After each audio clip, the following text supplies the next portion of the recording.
Hadirin dirahmati Allah Subhanahu wa taala, Sayyidina Umar radhiyallahu taala anhu, Sayyidina Umar radhiyallahu beliau melihat satu orang yang sangat soleh. Maka beliau ingin menunjuk dia menjadi gubernur di suatu daerah. Dipanggil, kamu datang ke rumah, aku ingin melantik kamu jadi gubernur suatu daerah, ambil surat tugasnya. Ketika orang tadi datang ke rumah Sayyidina Umar, maka ada anak kecil Sayyidina Umar yang datang, kemudian dipangku, dijunjung oleh Sayyidina Umar radhiyallahu, diciumi, kemudian ditaruh di atas pangkuannya. Maka orang tadi mengatakan, Amirul Mukminin. Di dalam pandangan orang-orang Arab itu, menyayangi anak seperti itu aib. Maka untuk menghilangkan semua itu, Rasulullah SAW memikul Sayyidina Hasan Husain, main kuda-kudaan dengan Sayyidina Hasan Husain untuk menghilangkan itu, supaya orang-orang tidak menganggap aneh masuk orang tua dengan anak-anak kok main seperti itu, terlalu cinta, terlalu kasih sayang, lebay kata mereka. Hadirin dirahmati Allah Subhanahu wa taala.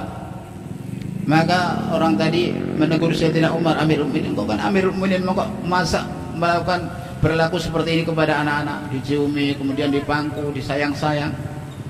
Maka kata Sayyid, dan dia mengatakan, aku punya anak banyak, enggak ada yang aku perlukan seperti itu. Maka oleh Sayyidina Umar, mana tadi surat tugas ini? Enggak jadi, diserobek. Kenapa? Kamu dengan anak sendiri aja enggak punya kasih sayang, bagaimana kamu akan punya kasih sayang kepada rakyat kamu? Bagaimana kamu akan punya kasih sayang kepada bawahan kamu kalau dengan istri dan anak saja kamu enggak punya kasih sayang seperti itu? Enggak jadi. Maka muasyarah yang baik dengan istri, dengan anak, berikan perhatian. Kita ini memang Masya Allah tanggung jawab yang besar, hadirin yang dirahmati Allah SWT. Anak ini amanah, apalagi anak perempuan, Masya Allah, tanggung jawabnya berat, karena fadilahnya juga besar. Hadirin yang dirahmati Allah Subhanahu wa taala, berikan kasih sayang kepada istri anak, berikan waktu untuk mereka. Jangan sampai karena kita sibuk sehingga tidak ada waktu untuk mereka. Akan tiba waktunya istri dan anak kita seperti istri anak para sahabiah. Hadirin yang dirahmati Allah Subhanahu wa taala, tapi bukan berarti terus kemudian kita nggak ada waktu untuk mereka. Jangan kita Maulana Yusuf saja 6 bulan gak sempat pulang ke rumah, padahal rumahnya hanya di balik tembok masjid. Itu hadirin yang dirahmati Allah Subhanahu wa taala. Karena istri Maulana Yusuf juga mengatakan ketika ditanya oleh istri Maulana Mandur Nu'mani rahmatullahi alaih, gimana Maulana Yusuf, perlu saya beritahu enggak kalau engkau sakit keras? Enggak usah. Boro-boro dia mikirkan saya, dirinya saja enggak terpikirkan. Begitu fikir beliau kepada umat, sehingga mikirkan dirinya, keperluannya, mikir mandinya, mikir bajunya aja, mikir ganti baju aja nggak sempat. Maka orang yang sudah seperti itu, apalagi mikirkan istri, memberikan waktu untuk istri. Itu pun hanya terjadi sekali menjelang wafatnya istri beliau. Sampai istrinya wafat, beliau belum sempat pulang. Ketika istrinya wafat, baru beliau pulang. Hadirin yang dirahmati Allah Subhanahu wa taala. Nah, apakah kita sudah sampai ke level itu, lupa dengan diri kita? Enggak, kita masih ingat makan enak, kita masih ingat tidur, kita masih ingat ini, masih ingat istirahat. Nah, hadirin yang dirahmati Allah Subhanahu wa taala, maka satu sisi adalah para masyayikh kita seperti Maulana Ilyas rahmatullahi alaih, malam enggak bisa tidur. Begitu risaunya, begitu fikirnya beliau kepada umat. Kita belum sampai ke sana.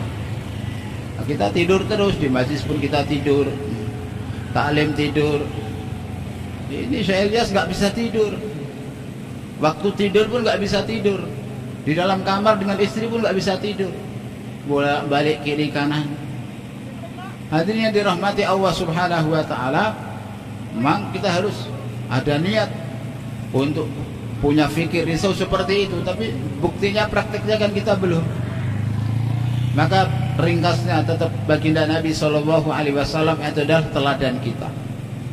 Beliau adalah dai yang termulia, imamnya para dai.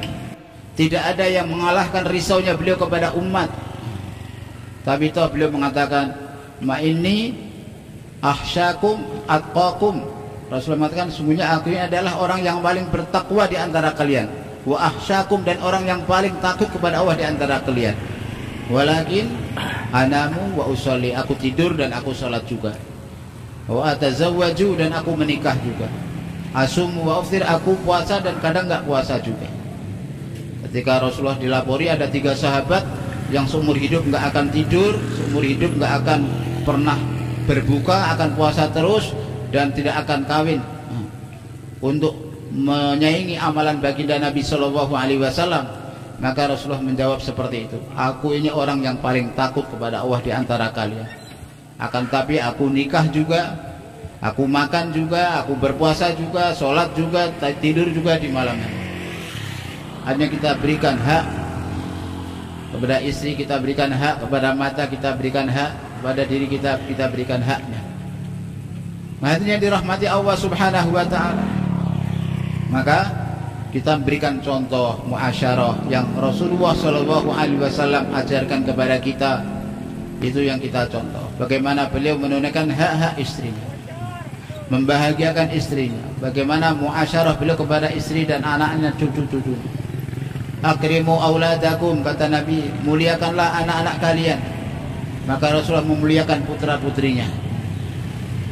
Sayyidah Fatimah radhiyallahu anha kalau datang ke rumah Nabi, maka beliau akan bangun dari duduknya untuk menyambut Sayyidah Fatimah.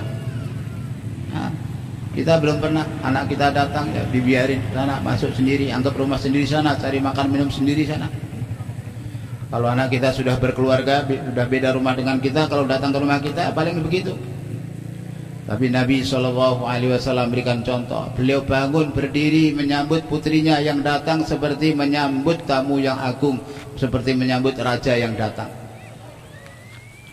Disambutnya, kemudian diciumnya, ubun-ubunnya, kemudian dipersilahkan duduk di samping baginda Nabi Shallallahu Alaihi Wasallam. Pernahkah kita seperti itu? Enggak. Kita sibuk main handphone. Anak kita datang, masuk, kita sibuk main handphone. Enggak tahu siapa yang datang, siapa yang masuk.